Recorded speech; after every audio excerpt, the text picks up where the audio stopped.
आज हम लोग शुरू करने जा रहे हैं अपने क्लास 9th के अंदर फिजिक्स का सबसे लास्ट चैप्टर। चैप्टर का नाम है आपका साउंड। बहुत सिंपल चैप्टर है और इसके बारे में तो चूंकि हम लोग शुरू कर ही रहे हैं तो बहुत ही गहराई से इसमें थोड़ा कुछ हम लोग पहले बात कर लेते हैं कि आखिर ये चैप्टर आपका इसलिए इतना इंपॉर्टेंट क्यों है।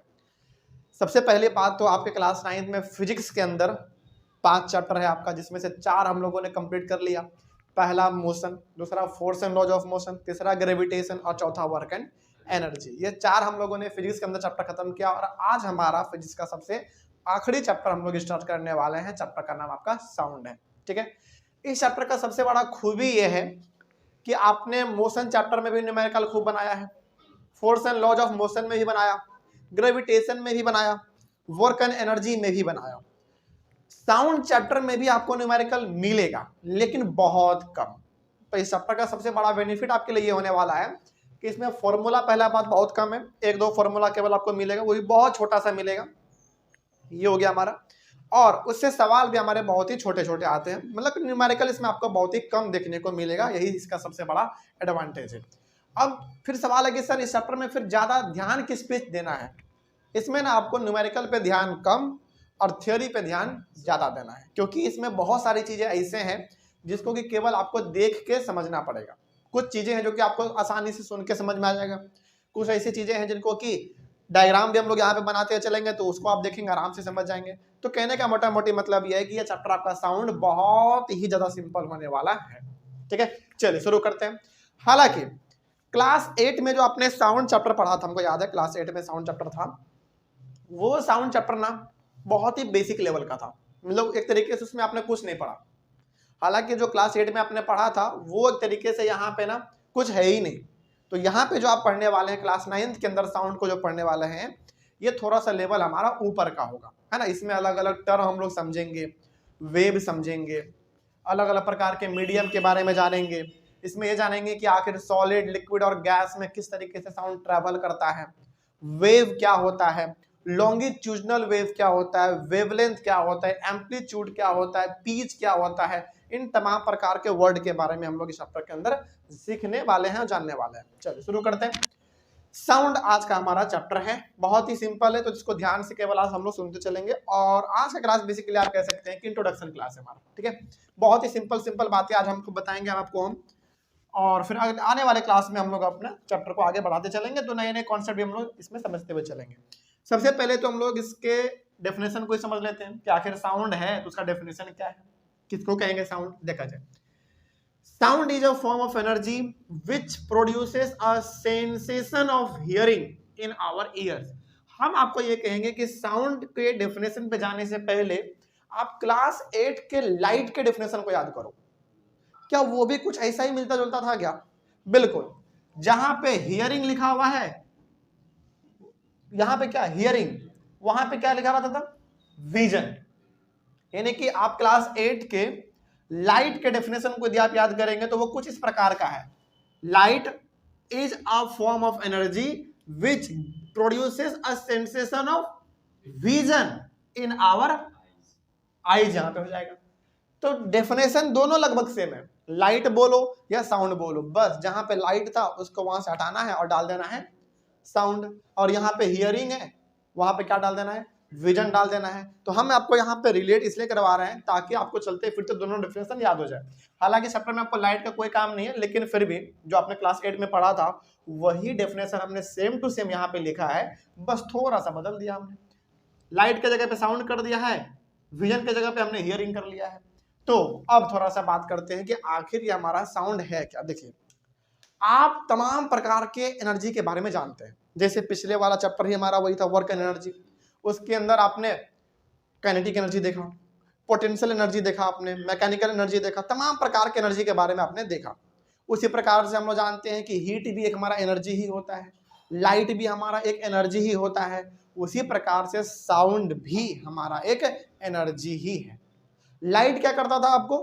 लाइट से बेसिकली हम लोग किसी भी चीजों को आराम से देख पाते हैं, तो साउंड से क्या कर पाएंगे? साउंड से किसी चीज को आराम से हम लोग सुन पाएंगे।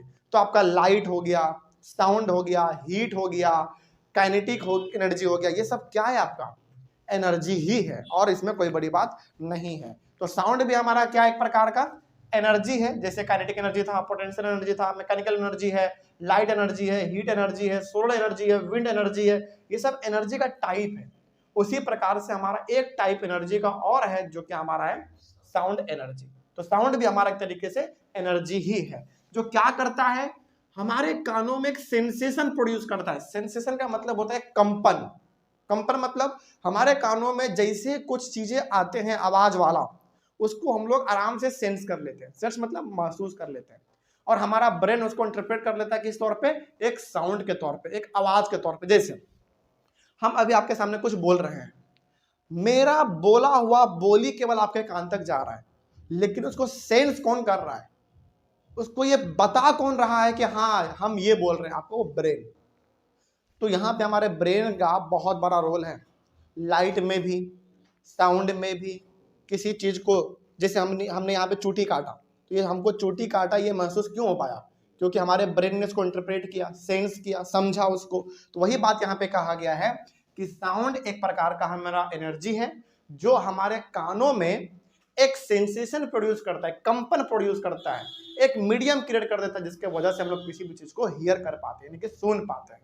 तो अब एक बार इसका डेफिनेशन पे दोबारा आप जाइए, बड़ा सिंपल लगेगा अब आपको। Sound is a form of energy. तो साउंड क्या है, सिंपली एक फॉर्म ऑफ एनर्जी है, एनर्जी का अलग टाइप है, जो करता क्या है, which produces a sensation of hearing in our ears, जो ये करेगा कि हमारे कानों में एक हियरिंग का सेंसेशन प्रोड्यूस कर देगा, यानी कि कुछ ऐसा वहां पे मीडियम क्रिएट कर देगा जिससे हम लोग किसी भी चीजों को आराम से सुन सकते हैं। कोई डाउट नहीं इसमें। चल आगे बढ़ते हैं। तो ये हो गया हमारा साउंड का सबसे और बहुत ही छोटा सा डेफिनेशन। आगे बढ़ते हैं। Sound travels in the form of wave from one place to another place. अब साउंड जो है ना, ट्रैवल करता है एक वेव के तौर पे। अब सवाल है कि सर ये वेव है क्या? हम आपको बोलेंगे कि अभी इस वेव को आप इग्नोर करो। ये जो वेव टर्म है इसको आप इग्नोर करो। क्यों इग्नोर करो? क्योंकि हालांकि इस वेव के ऊपर ना आप चिंता मत करना, वेव के ऊपर हमारा पूरा लंबा क्लास चलने वाला इसी चैप्टर के अंदर, लेकिन 1-2 क्लास के बाद, क्योंकि हम डीपली डिस्कस करने वाले हैं वेव आखिर होता क्या है। लेकिन क्या वेव हम लोग समझेंगे ही नहीं क्या? समझेंगे, लेकिन थोड़ा सा आपको इंतजार करना पड़ेगा, क्योंकि अभी हम बता देंगे ना सारा कुछ, आपको पूरा बाउंस हो जाएगा, आपका कुछ समझ में नहीं आएगा।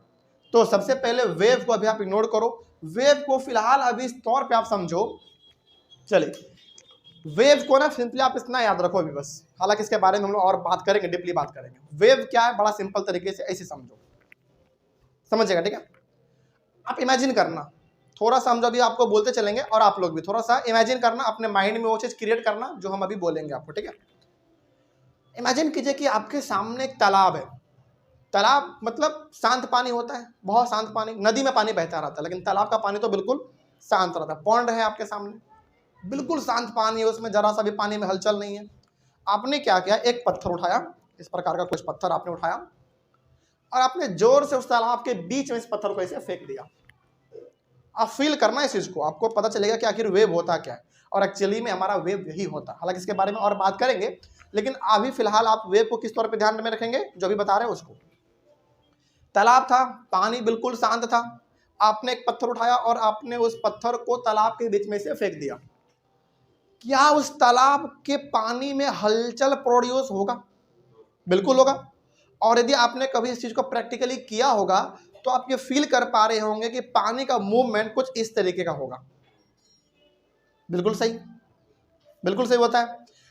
इस तरीके का जो हमारा पानी जा रहा है ना, ऊपर नीचे, ये आपने तालाब में बिल्कुल पत्थर बीचों बीच फेंका, सेंटर से, तालाब के सेंटर से ये कंपन प्रोड्यूस हो गया, और कहां तक जाता है, इसे किनारे तक जाता है, और कुछ देर तक ये लगातार चलता रहता है। जब इसका इफेक्ट खत्म हो जाता है तो ये कंपन भी रुक जाता है, फिर दोबारा पानी शांत हो जाता है।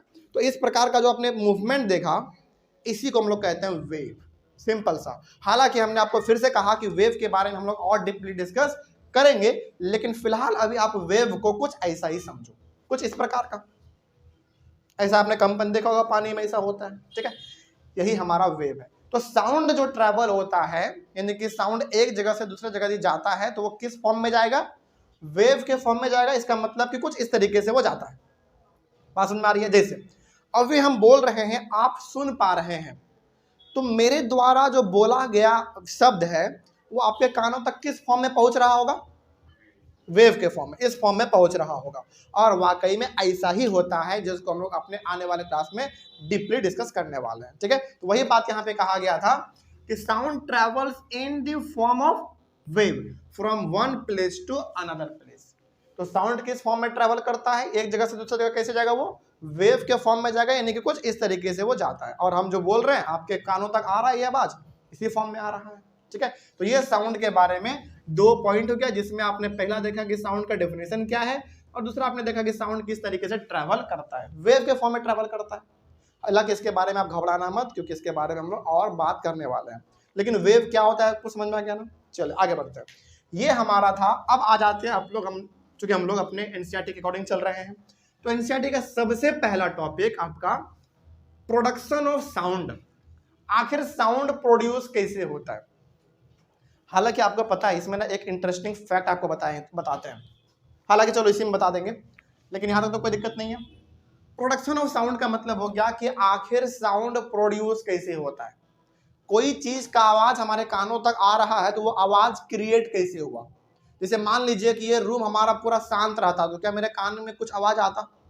नहीं आता। लेकिन इस रूम में कोई आके इस तरीके से ताली बजा दे, तो मेरे कान तक जो आवाज आया, आखिर ये आवाज प्रोड्यूस कैसे हुआ, क्रिएट कैसे हुआ, इसी के बारे में जानेंगे हम लोग। चल क्या है इसमें, ध्यान से देखेंगे। पहला, sound is produced when an object vibrates. यानी कि इसका मतलब क्या हुआ? इसका मतलब हुआ कि साउंड कब प्रोड्यूस होगा? साउंड प्रोड्यूस तब होगा जब कोई ऑब्जेक्ट हमारा वाइब्रेट करेगा। अब सवाल है कि सर वाइब्रेट क्या होता है? बड़ा सिंपल सा वर्ड है, आप इसको ऐसे समझो। In other word, sound is produced bye vibrating objects. चलो इसको छोड़ो, समझ में नहीं आया, मान लेते हैं, छोड़ दीजिए इसको।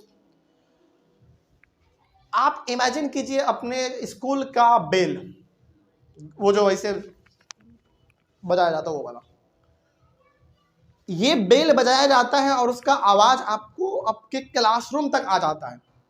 इसका मतलब हुआ कि जब उस हथौड़े से उस बेल के प्लेट पे जोर से मारा गया, तो ऑब्जेक्ट हमारा क्या हो गया? वाइब्रेट हो गया। वाइब्रेट का मतलब होता है बहुत तेजी से आगे पीछे करना या फिर ऊपर नीचे करना, इसी को तो वाइब्रेट कहते हैं। क्या इसके अलावा कुछ वाइब्रेट है क्या? बिल्कुल। वाइब्रेट का मतलब सिंपल से वाइब्रेशन का ये बात कर रहा है। तो साउंड कब प्रोड्यूस होगा? जब कोई ऑब्जेक्ट वाइब्रेट करेगा। जैसे एग्जांपल के तौर पे मान लेते हैं, इसका एग्जांपल लेते हैं। ठीक है, बहुत ही ध्यान से इसको समझिएगा। इसको हम अपने पेन से इसे होल्ड करके रखते हैं। ठीक है, हाथ से पकड़ेंगे तो आवाज हो सकता है कि आपके कानों तक उतना ना आए। ये हमारा स्केल है। और अब देखो जरा ध्यान से, इसको हम मारते हैं और आप बताना कि आपके कानों तक आवाज आया कि नहीं आया। ठीक है, बहुत ध्यान से समझिएगा इसको। फिर से एक बार, अरे ये कुछ ज्यादा ही हो गया। चलो एक बार फिर से। लेकिन हम ये समझाना चाहते हैं कि आपको आपके कान तक आवाज आ रहा है कि नहीं आ रहा है। सिंपल सा, फिर से दोबारा समझिए। ये जो आवाज आया आपके पास छन टाइप का, ये तभी आ पाया जब ये ऑब्जेक्ट क्या किया? वाइब्रेट किया। और वाइब्रेट करने का सिंपल सा मतलब है ये बहुत तेजी से आगे पीछे किया होगा, जिसको आपने देख भी नहीं पाया। तो वाइब्रेशन इतना फास्ट कभी कभी हो जाता है कि आप उसको केवल सुन पाते हैं, आप देख नहीं पाते हैं। तो पहला बात, साउंड कब प्रोड्यूस होगा? जब कोई ऑब्जेक्ट वाइब्रेट करेगा। इसी को हम लोग दूसरे शब्दों में और क्या कह सकते हैं कि in other words, sound is produced bye vibrating object. Vibrating object मतलब जो ऑब्जेक्ट वाइब्रेट कर रहा है उसी से साउंड प्रोड्यूस होगा। लेकिन जो ऑब्जेक्ट वाइब्रेट कर ही नहीं रहा है, तो क्या उससे साउंड कभी प्रोड्यूस होगा? जैसे हमारा ये व्हाइट बोर्ड वाइब्रेट कर ही नहीं रहा है, तो क्या प्रोड्यूस होगा? बिल्कुल नहीं होगा। लेकिन जब इसमें इसे मारेंगे, आपके कान तक आवाज आ रहा है, मतलब ये क्या कर रहा होगा? वाइब्रेट कर रहा होगा। और इतना तेजी से वाइब्रेट कर रहा है कि आप इसको देख नहीं पाए, बल्कि इसकी आवाजों को केवल आप सुन पाए। तो हमारा साउंड जो प्रोड्यूस होगा वो किसी ना किसी वाइब्रेटिंग ऑब्जेक्ट से ही प्रोड्यूस होगा, बस सिंपल सा। ठीक है, अब वाइब्रेशन देख लेते हैं क्या होता है इसका डेफिनेशन। हालांकि वाइब्रेट से ही हमारा मिलकर बना हुआ vibration. It refers to a kind of rapid to and fro motion of an object. यहां पे आपको एक चीज जो समझना है वो है to and fro motion. To and fro का मतलब होता है बहुत ही तेजी से आगे पीछे करना बहुत तेजी से, या फिर बहुत तेजी से ऊपर नीचे करना। इसी को हम लोग कहते हैं to and fro motion. Simple सी बात। जैसे अभी हमने इस स्केल को बहुत ही जोर से इसे मारा तो ये बहुत तेजी से आगे पीछे किया होगा। क्या प्रोड्यूस हुआ? वाइब्रेशन प्रोड्यूस हुआ, उसके वजह से हमारे कानों तक आवाज आ गया। तो वाइब्रेशन का सिंपल सा मतलब होता है जब कोई ऑब्जेक्ट बहुत ही तेजी से आगे पीछे करे या ऊपर नीचे इसे करे, उसी को हम लोग कहते हैं वाइब्रेशन। और टू एंड फ्रो का मतलब आपको समझ में आ गया, या तो आगे पीछे बहुत तेजी से या फिर ऊपर नीचे बहुत तेजी से। लेकिन और इतना तेजी कभी कभी हो जाता है कि आप इसको वाइब्रेट होता हुआ देख ही नहीं पाते हैं, केवल उसके आवाजों को सुन पाते हैं। जैसे एग्जांपल आपको देते हैं हम, जैसे कई बार हम लोग शादी विवाह में जब डीजे ये सब बजाते हैं, साउंड बॉक्स बजाते हैं, तो क्या साउंड बॉक्स किस तरीके से वाइब्रेट कर रहा है उसको आप देखते हो क्या? नहीं देख पाते हैं, आप फील ही नहीं कर पाएंगे क्योंकि बहुत तेजी से वाइब्रेट होता है। लेकिन उसकी आवाजों को तो आप सुन लेते हैं। लेकिन कई बार वाइब्रेशन ऐसा भी होता है जिसको आप देख भी पाते हैं और सुन भी पाते हैं। जैसे एग्जांपल आपको देते हैं, आज आप घर पे जाइएगा और इस चीज को परफॉर्म कीजिएगा। हमारे पास रबर तो नहीं है लेकिन आपको करके दिखा देते हैं, लेकिन कोई बात नहीं।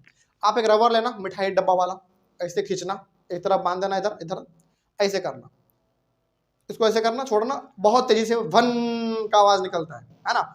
उस वाइब्रेशन को आप देख भी पाते हैं, ऊपर नीचे कर रहा होता है, और उसके आवाजों को भी आप सुन पाते हैं। तो कहने का मतलब कई बार वाइब्रेशन इतना फास्ट होता है कि आप उसको देख भी नहीं पाते हैं। लेकिन कई बार वाइब्रेशन ऐसा भी होता है जिसको कि आप देख भी पाते हैं और सुन भी पाते हैं, यही हमारा होता है। ठीक है, तो वाइब्रेशन का सिंपल सा मतलब क्या हो गया? बहुत ही तेजी से कोई ऑब्जेक्ट आगे पीछे या फिर ऊपर नीचे करना ही हमारा कहलाता है वाइब्रेशन। ठीक है, आगे बढ़ते हैं। अगला है हमारा point, the energy required to make an object vibrate and produce sound, it is, यहां पे इसको इट कर लीजिएगा, इट इज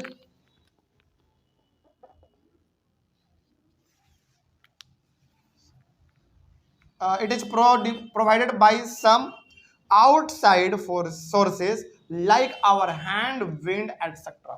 इसका मतलब क्या होगा? फिर से समझिए, the energy required to make an object vibrate and produce sound, it is provided by some outside sources like our hand, wind, etc. मतलब ये हो गया कि देखो, एग्जाम्पल हमने आपको अभी दिया था कि जैसे हमारा ये स्केल है, हमने इसको बहुत ही जोर से मारा तभी इससे साउंड प्रोड्यूस हुआ ना। तो हमने जो इसमें जोर से मारा एक तरीके से, हमने इसमें क्या लगाया? अपना, हमने अपना इसमें एक तरीके से एनर्जी लगाया। बस मारिए, लगातार यदि आप इसको 3-4 घंटे तक ऐसे करते रहो, आपका एनर्जी एग्जॉस्ट हो जाएगा और आप शांत बैठ जाएंगे चुपचाप, एनर्जी आपका पूरा खत्म। तो कहने का मतलब जब भी हमारा साउंड प्रोड्यूस होता है तो वो बाहर की चीजों से प्रोड्यूस होता है। मतलब कि आप हाथ का इस्तेमाल कर सकते हैं साउंड प्रोड्यूस करने में, या फिर कई बार तो हवा भी साउंड को प्रोड्यूस करता है। इसलिए कभी कभी जब आंधी तूफान बहुत तेजी से आता है तो हवा, आप जो हवा का साउंड होता है उसको आप सुन पाते हैं, बहुत ही सन सन का आवाज चलता है आंधी तूफान में। इसका मतलब एयर भी साउंड प्रोड्यूस करता है। समझ आ रही है? तो वही यहाँ पे कहा गया है कि जब हम लोग किसी ऑब्जेक्ट को वाइब्रेट करवाते हैं, यानी कि उससे साउंड प्रोड्यूस करवाते हैं, तो उसमें आप एनर्जी लगाते हैं। और वो एनर्जी आप बाहर से लगाते हैं बेसिकली, किस फॉर्म में भाई? आप अपने हाथ से आवाज प्रोड्यूस करवा सकते हैं, या फिर हवा, विंड भी हमारा क्या है? एक एनर्जी ही है, तो हवा भी हमारा प्रोड्यूस करता है साउंड। तो वही बात इसमें कहा गया था। अच्छा, क्या बिना एनर्जी लगाए साउंड प्रोड्यूस किया जा सकता है क्या? यानी कि क्या बिना बाहर से कोई फोर्स लगाए एनर्जी प्रोड्यूस किया जा सकता है? बिल्कुल भी नहीं। जैसे मान लीजिए ये हमारा व्हाइट बोर्ड है, शांति से रखा हुआ है, इसमें कोई फोर्स लगा ही नहीं रहा है, कोई अपना एनर्जी इसमें लगा ही नहीं रहा है, तो क्या ये वाइब्रेट कर रहा है क्या? नहीं कर रहा है। लेकिन जैसे ही हम एनर्जी लगा के, यानी कि इसको ऐसे से करने लगेंगे, आवाज प्रोड्यूस हो रहा है। तो आप जो इसको ठक ठक ठक ठक कर रहे हैं, एक तरीके से आप अपना एनर्जी ही तो लगा रहे हैं इसमें, तभी तो आप ठक ठक कर पा रहे हैं। और जब हम एनर्जी लगा देंगे तो ऑटोमेटिक आपका साउंड प्रोड्यूस हो जाएगा। सिंपल। तो वही बात इसमें कहा गया था कि यदि किसी चीज को वाइब्रेट करना है तो आपको एनर्जी तो लगाना ही पड़ेगा। अब वो चाहे आप एनर्जी हाथ से दे दो या फिर हवा खुद उसको प्रोड्यूस कर देगा, क्योंकि हवा भी साउंड प्रोड्यूस करता है। ठीक है, चलिए आगे बढ़ते हैं। अगला, the sound of our voice is produced by the vibrations of 2 vocal cords in our throat. अब सवाल है कि सर हमारे द्वारा आवाज कैसे प्रोड्यूस होता है? आप प्रोड्यूस नहीं करते हैं आवाज, बल्कि आपका गले में जो वोकल कॉर्ड है ना, 2 वोकल कॉर्ड होता है, वही आपका साउंड प्रोड्यूस करता है।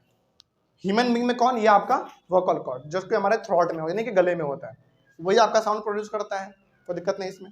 चलिए आगे बढ़ते हैं। उसी प्रकार से the sound of a drum और tabla is produced by the vibrations of its membrane when struck. Membrane का मतलब वो जब परत उस पर लगा रहता है, जैसे ढोलक तबला होता है उसको हम लोग ऐसे ऐसे मारते हैं, उसके ऊपर ऐसे एक परत रहता है, उसको हम लोग कहते हैं मेम्ब्रेन, ठीक है, तभी आवाज करता है, वो डम डम का आवाज करता है। तो साउंड ढोलक तबला में वैसे प्रोड्यूस हो जाएगा, मेम्ब्रेन के द्वारा हो जाएगा, ठीक है। उसके बाद the sound of a school bell is produced by the vibrations of an iron plate when it is hit by a hammer. आपके स्कूल का घंटी, अब तो क्लासरूम में इलेक्ट्रॉनिक वाला भी आ गया है, लेकिन पहले ना बहुत सारे स्कूल में अभी भी वो वाला है, ठीक है। आपके स्कूल में है वो वाला इलेक्ट्रॉनिक वाला है? अच्छा ठीक है, आप लोग, हाँ, यदि किसी के स्कूल में अभी भी वो वाला चलता है तो एक बार कमेंट जरूर कीजिएगा, ठीक है। क्योंकि जब हम पढ़ा करते थे अपने स्कूल में, जूनियर में भी और सीनियर में भी जब हम लोग पढ़ा करते थे, तो उस समय तक यही वाला सिस्टम चलता था, और जो फील इसमें है ना वो इलेक्ट्रॉनिक में नहीं है। हाँ ये, हाँ जो सब पीरियड है उतना बार घंटी बजेगा, तो उसका फील थोड़ा सा अलग रहता था। हालांकि सेम काम आपका इलेक्ट्रॉनिक वाला भी करता है, क्लासरूम में लगा रहता है, बेल बज जाता है, एक तरीके से आवाज आ जाता है, लेकिन उसका थोड़ा सा आनंद बड़ा अच्छा लगता था ना। चलिए एक बार कमेंट कीजिएगा कि अभी तक किसके किसके स्कूल में ये वाला सिस्टम चलता है, ठीक है। चलिए आगे बढ़ते हैं। तो स्कूल के बेल का बात करें तो बेसिकली वो एक आपका आयरन का प्लेट होता है, और ये आपका हथौड़ा रहता है, ऐसे मारा जाता है, तो बड़ा भयंकर आवाज प्रोड्यूस करता है। आप 5th मंजिल पे रहते हैं, आपका उसका आवाज वहां तक चल जाता है, बगल वाला क्लास, दूसरा बिल्डिंग, ये ब्लॉक वो ब्लॉक, सभी में एक ही बार आवाज चल जाता है, इतना तगड़ा वो बजाया जाता है, ठीक है। तो उससे हमारा वहां पे प्रोड्यूस हो जाता है साउंड। आगे बढ़ते हैं, ये वाला पॉइंट बहुत इंपॉर्टेंट है, इसको ध्यान से समझ लीजिए। In most of the cases a sound producing object vibrates so fast that we cannot see its vibrations with our eyes। ये बात ना वही बात है जो हमने अभी आपको तुरंत बताया था कि कई बार वाइब्रेशन किसी ऑब्जेक्ट के अंदर इतना तेजी से हो जाता है, इतना तेजी से कि उसके वाइब्रेशन को हम देख नहीं पाते, लेकिन फील जरूर कर लेते हैं कि हाँ ये वाइब्रेट कर रहा है। जैसे एग्जांपल आपको देते हैं, शादी ब्याह में हम लोग डीजे ऐसा बजाते हैं, साउंड बॉक्स बजाते हैं, कितना भयंकर आवाज करता है, लेकिन क्या उसके वाइब्रेशन को आप देख पाते हो क्या? नहीं, लेकिन उससे जो आवाज प्रोड्यूस हो रहा है उसको तो आप आराम से फील कर लेते हैं। तो कहने का मतलब कई बार वाइब्रेशन इतना तेजी से होता है या आगे पीछे या फिर ऊपर नीचे कि उसको हम देख नहीं पाते, लेकिन उसके द्वारा जो साउंड प्रोड्यूस किया जाता है उसको हम लोग आराम से सुन लेते हैं। हाँ, लेकिन कुछ कुछ ऐसे भी ऑब्जेक्ट हमारे पास हैं जिसके अंदर आप वाइब्रेशन भी देख पाते हैं और उसके आवाजों को भी सुन पाते हैं। एग्जाम्पल हमें अपने दिया था ना अभी, हमने आपको रबर वाला, बहुत सिंपल है ये, आप इसको देख भी पाते हैं, ऊपर नीचे कर रहा होता है, वाइब्रेट कर रहा होता है, और उसका आवाज जो भन टाइप का आता है उसको भी हम सुन पाते हैं, ठीक है। तो कुछ एग्जांपल हमारे पास ऐसे हैं जिनके वाइब्रेशन को आप देख नहीं पाते हैं, कुछ ऐसे भी जिसको देख भी पाते हैं, सुन भी पाते हैं, कोई डाउट नहीं इसमें। चलिए ऑनलाइन वाले बच्चे, सबसे पहले आप लोग एक बार इसका स्क्रीनशॉट लीजिए और इसको अपने कॉपी में जरूर मेंशन कीजिएगा, ठीक है। और ये तो हमारा अभी आज का क्लास केवल शुरुआत है, आगे आने वाले क्लास में हम लोग और भी बहुत सारी चीजों को डिस्कस करने वाले हैं। तो आज हमने केवल अपना पहला टॉपिक डिस्कस किया है, एक तरीके से कह सकते हैं कि साउंड का हम लोगों ने इंट्रोडक्शन लिया है, और पहला टॉपिक हम लोगों ने एनसीईआरटी का खत्म किया है, कौन सा? Production of sound. अच्छा, कई बार ना एक बात हम इसमें आपको और बता देना चाहेंगे कि ये चैप्टर जो आपका है ना, इसमें बहुत ज्यादा आपको थ्योरी पढ़ना है। थ्योरी मतलब कि केवल ऐसी चीजें हैं जो कि आप केवल सुन के समझ जाएंगे, और कई सारी चीजें ऐसे हैं जिनमें कि आपको उतना दिमाग भी नहीं लगाना पड़ेगा, सिंपल सा लॉजिक वाला चीज है, केवल हम बोलेंगे आप आराम से सुन पाएंगे। तो कई बार हम लोग क्या करेंगे, जो आसान चीज रहेगा, जो कि केवल बोल के सुना जा सकता है, समझा जा सकता है, उसको हम लोग अपने बोर्ड पे आके, सॉरी, जो चीज बहुत सिंपल होगा उसको हम लोग अपने स्क्रीन पे कर लेंगे, और जिसमें लगेगा कि डायग्राम इंपॉर्टेंट है, बोर्ड पे आके समझा जाए, न्यूमेरिकल है, वो तो हम लोग अपने बोर्ड पे आके करेंगे। तो कहने का मतलब जो बहुत ही सिंपल चीज होगा स्क्रीन पे कर लेंगे, और जो थोड़ा सा हार्ड रहेगा, कॉम्प्लेक्स रहेगा, उसको हम लोग अपने बोर्ड पे आके कर लेंगे, ठीक है। चल, ये तो हमारा आज का क्लास खत्म हुआ, लेकिन आज के क्लास को खत्म करने से पहले हम ना आपको एक बहुत ही इंटरेस्टिंग चीज बताने वाला है। इंटरेस्टिंग चीज क्या है, बहुत ही ध्यान से इसको समझिएगा। एकदम ये थोड़ा सा टॉपिक से हटके है, लेकिन बड़ा अच्छा लगेगा आपको सुन के, समझिए ये क्या हम बात करना चाह रहे हैं। साउंड जो है ना, तीनों मीडियम में ट्रेवल करता है, सॉलिड, लिक्विड, गैस, तीनों मीडियम में हमारा ट्रेवल करता है। सबसे पहले हम लोग बात करते हैं गैस का। ये हमारा हवा क्या तरीके से गैस है, सिंपल सी बात है। हम इसमें बोल रहे हैं, आप सुन पा रहे हैं, मतलब कि मेरा आवाज आपके कानों तक जो आ रहा है वो किस मीडियम से होके आ रहा है? गैस, यानी कि एयर। तो एयर हमारा क्या हो गया? एक मीडियम हो गया। तो मीडियम का सिंपल सा मतलब हो गया कि किस किस के थ्रू साउंड ट्रैवल कर सकता है। तो सबसे पहला हम लोग यदि बात करें मीडियम का, पहला मीडियम हमारा क्या हो जाएगा? सबसे पहला मीडियम आपका गैस हो जाएगा। सबसे पहला नंबर गैस। और गैस में भी बात करें तो एयर हो जाएगा हमारा, सिंपल सा। ठीक है, इसको समझना बड़ा आसान है क्योंकि हम बोल रहे हैं, आप सुन पा रहे हैं, तो एयर हमारा मीडियम हो गया, सिंपल सी बात है। अब थोड़ा सा बात करते हैं और थोड़ा सा आपसे पूछते हैं हम, ठीक है, क्या साउंड वाटर में ट्रेवल कर सकता है क्या? आपने कभी पानी में डुबकी लगाया? आपने कभी पानी में डुबकी लगाया और बाहर का आवाज आपके कानों तक आता है क्या? बहुत हल्का हल्का, बिल्कुल सही आपने पकड़ा है। आवाज आता तो है लेकिन बहुत ही हल्का आवाज आता है। इसका मतलब हो गया कि पानी में साउंड का स्पीड क्या हो जाता है? थोड़ा सा स्लो हो जाता है। हालांकि आप में से बहुत सारे ऐसे बच्चे होंगे जो इस चीज को ऑब्जर्व किए होंगे कि पानी में डुबकी लगाओ तो बाहर का आवाज जो है बहुत ही हल्का हल्का सुनाई देता है। लेकिन यदि कोई ऑब्जर्व नहीं किए हैं, कभी मौका मिले आपको स्विमिंग पूल में जाने का या फिर गंगा जी में जाने का, कहीं पे नहाने का मौका मिले, तो आप इस चीज को फील कीजिएगा। बिल्कुल आपने सही कहा कि सर जब हम लोग पानी में डुबकी लगाते हैं तो हल्का हल्का आवाज सुनाई पड़ता है। तो इससे आप ये अंदाजा लगा सकते हैं कि पानी में भी साउंड हमारा ट्रैवल करता है। अच्छा, इसका ना सबसे अच्छा इस्तेमाल कौन करता है पता है आपको? पानी में रहने वाले आपके जानवर। जानवर मतलब फिश बेसिकली, शार्क, व्हेल, छोटे मोटे मछली, ये सब। वो सब आपस में कैसे कम्युनिकेट करते हैं? वो सब पानी के अंदर ही अपना वेव छोड़ते हैं। यानी कि आप जैसे मान लेते हैं, मान लो कि हमारा बहुत 4-5 किलोमीटर तक पानी फैला हुआ है समुद्र में। चलो इसको छोड़ो, बड़ा सिंपल एग्जांपल देते हैं आपको। समुद्र में तो बड़े बड़े मछली हैं, वो आपस में कैसे कम्युनिकेट करते हैं? वो ना अपने पानी के अंदर ही अपने माउथ से वेव छोड़ते हैं, और वो वेव इतना तगड़ा होता है कि दूर में रहने वाला मछली को पता चल जाता है कि हमारा साथी कोई है जो कि हमको पुकार रहा है। तो हालांकि पानी में साउंड का इस्तेमाल हम लोग उतना तो नहीं करते हैं, हम ह्यूमन बीइंग तो नहीं करते हैं, लेकिन इसका सबसे अच्छा इस्तेमाल कौन करता है? आपका फिश करता है। बहुत तगड़ा इस्तेमाल करता है वो लोग, क्योंकि आखिर उनको रहना पानी में ही, वो लोग पानी में कम्युनिकेट करता है। तो अल्टीमेटली आपने ये समझा कि साउंड हमारा एयर में तो ट्रैवल करता ही है, वाटर में भी करता है। ठीक है, चलिए तो दूसरा इसमें आपको हमने समझाया। और वाटर, जिसको हम लोग क्या बोल सकते हैं? ऐसे बोलो, सिंपल सा गैस हो गया, इसको लिक्विड बोल दो, और लिक्विड का एग्जांपल ले तो वाटर हो गया आपका, सिंपल। और तीसरा सॉलिड। सॉलिड का एग्जांपल आपको हम देंगे। शायद आप में से कुछ ऐसे होंगे जिन्होंने इस चीज को किया होगा, लेकिन हमने किया, आपको बताते हैं। साउंड जो है ना सॉलिड में भी ट्रैवल करता है। एग्जांपल यदि आपको समझना हो तो आप क्या करो, अपने बेंच पे एक तरफ ऐसे कान को रखो, ठीक है, और दूसरी तरफ ऐसे रख दो, ऐसे सिंपल सा, और दूसरी तरफ उसको ठक ठक ठक ठक करो। आपके कान में आवाज आता है कि नहीं?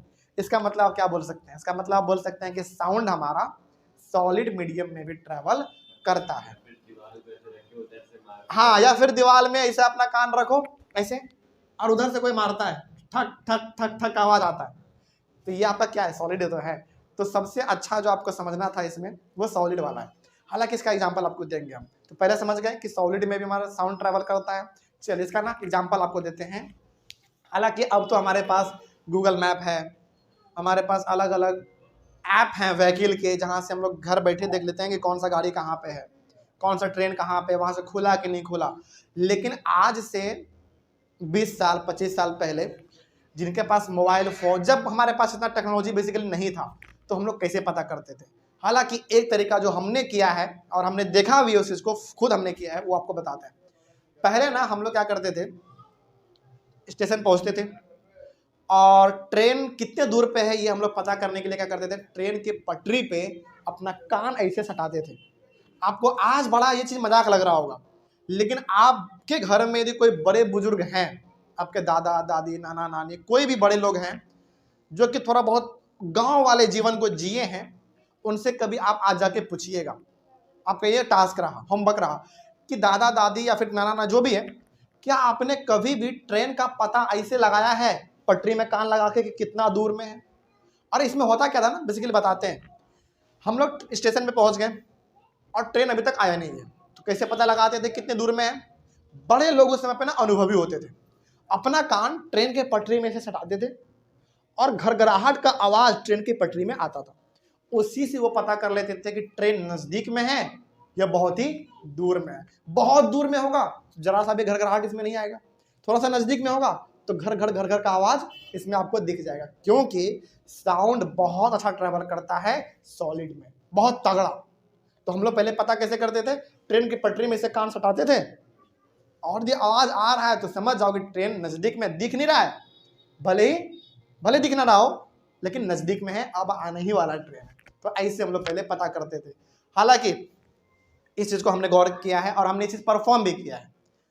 तो यदि मान लीजिए कि आपको ये चीज पता करना हो, लेकिन हाँ इसमें हम नहीं बोलेंगे करने के लिए, लेकिन आपको कभी करने का मौका मिले तो आप इसको चीज को ट्राई कीजिएगा। देख लेना पहले कि ट्रेन नजदीक में ना हो, ठीक है। जैसे मान लो कि ट्रेन का पटरी बहुत दूर तक खाली दिख रहा है, आपको सीधा सा है, आपको पता करना है कि हाँ ट्रेन नजदीक में है कि दूर में है, तो आप इसको कभी ट्राई करना, आपको पता चलेगा कि पहले के लोग ट्रेन का पता कैसे लगाते थे, ठीक है। या फिर आपके घर में कोई बड़े बुजुर्ग होंगे ना, तो वो बेहतर तरीके से आपको समझा पाएंगे इस चीज को।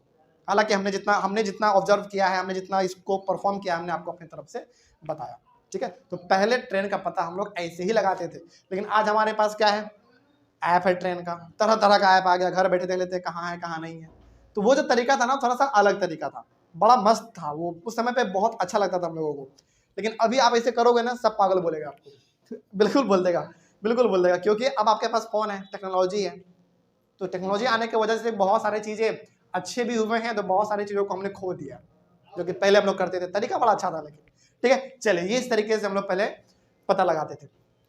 चलिए, तो ये हमारा सॉलिड का एग्जांपल आप क्या ले सकते हो? आयरन ले लो, लकड़ी भी ले सकते हैं, कुछ भी ले लो आप सिंपल सा।